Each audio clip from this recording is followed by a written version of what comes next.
আমাদের গ্রামের নাম হাওর। বাইরে থেকে ধরুন একটা গ্রাম, সবুজ মাঠ, সরু পথ, আর মাঝখান দিয়ে চলে গেছে রেল লাইন। যেন গ্রামটাকে দুই ভাগে কেটে দিয়েছে হাওর উত্তর আর হাওর দক্ষিণ। কিন্তু এই সাধারণ চেহারার আড়ালেই লুকিয়ে আছে এক অদ্ভুত ইতিহাস আর কিছু ভয়ঙ্কর অভিজ্ঞতার ছাপ। অনেকদিন আগের কথা, তখনও এই অঞ্চলে আধুনিক রাস্তা হয়নি। সুন্দরপুর আর ডিঙ্গল এই গ্রামের মানুষজন যাতায়াত করত মাঠের আল ধরে। আর সেই পথের মাঝখানেই ছিল আমাদের গ্রামের পুরনো শ্মশানটা। জায়গাটা একটু উঁচু, চারপাশে ঝোপঝাড় আর পুরনো গাছ। দিনের বেলাতেও যেন অদ্ভুত একটা নীরবতা লেগে থাকত। গ্রামের বয়স্করা বলতেন এই শ্মশানটা বহু পুরনো। একসময় এখানে শুধু চিতা জ্বলত, আর রাত হলে কেউ ওই দিকে যেত না।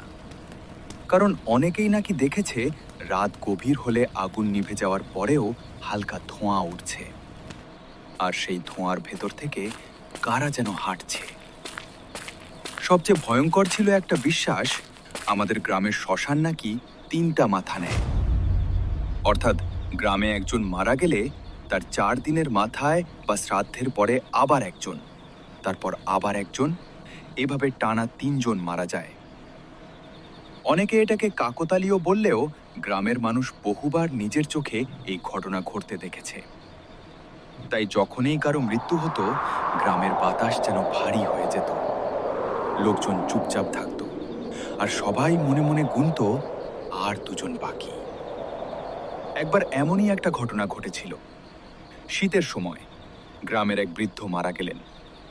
নিয়ম মতো তাকে ওই শ্মশানেই দাহ করা হলো। সেই রাতেই শ্মশানের পাশ দিয়ে বাড়ি ফিরছিল সুন্দরপুরের একজন লোক। সে পরে বলেছিল সে স্পষ্ট শুনেছে কারা যেন ফিসফিস করে বলছে, একটা গেল আর 2টো। সে ভয়ে দৌড়ে পালিয়ে আসে, কিন্তু কেউ তখন তার কথা তেমন গুরুত্ব দেয়নি। তারপর ঠিক 4 দিন পর আরেকজন যুবক হঠাৎ অসুস্থ হয়ে মারা গেল। এবার গ্রামে চাপা ভয় ছড়িয়ে পড়ল। সবাই জানতো এখনো একটা বাকি। শেষ ঘটনাটা আরো ভয়ঙ্কর। আমাদের গ্রামের একজন চাষি রাতে নিজের জমি দেখে ফিরছিল। শর্টকাট হিসেবে সে শ্মশানের মাঝ দিয়ে হাঁটছিল। হঠাৎ সে দেখে শ্মশানের এক কোণে আগুনের মতো লাল আলো জ্বলছে। কাছে গিয়ে দেখে কেউ নেই, কিন্তু মাটির উপর 3টা ছায়া নড়ছে, যেন কেউ দাঁড়িয়ে আছে, কিন্তু মানুষ